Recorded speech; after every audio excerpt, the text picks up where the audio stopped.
ओतूरमध्ये अन्नातून विषबाधा झाल्यानं एकाच कुटुंबातल्या 3 जणांचा मृत्यू झाल्याची माहिती समोर येते। मिकी गई आपले प्रतिनिधी आपल्यासोबत आहेत। मिकी, काय अधिक माहिती आहे, काय घटना घडली आहे? विलास, दिवाळीमध्ये आता लोकांनी आपल्या घरी फराळ बनवलेलं होतं।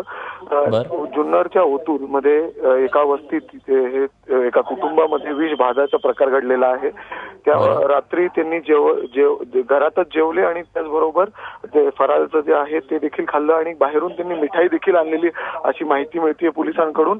त्यानंतर रात्री उशिरा दोघं जण त्याच कुटुंबातील दोघं लहान मुलं त्यांचं मृत्यू झालं विषबाधामुळे। त्यानंतर तातडीने आई आणि मुली आणि एक मुलाला देखील हॉस्पिटलमध्ये दाखल करण्यात आलं, नगर येथील नोबल हॉस्पिटलमध्ये। त्या ठिकाणी एक मुलगा देखील, लहान मुलगा जो 8 वर्षाचा आहे तो देखील तिथं वारला आणि आता नगरच्या हॉस्पिटलमध्ये आई आणि एका मुलीवर त्या ठिकाणी उपचार सुरू आहे। आणि अशा विषबाधामुळे तिघांचा एकच कुटुंबातील त्या ठिकाणी मृत्यू झालाय।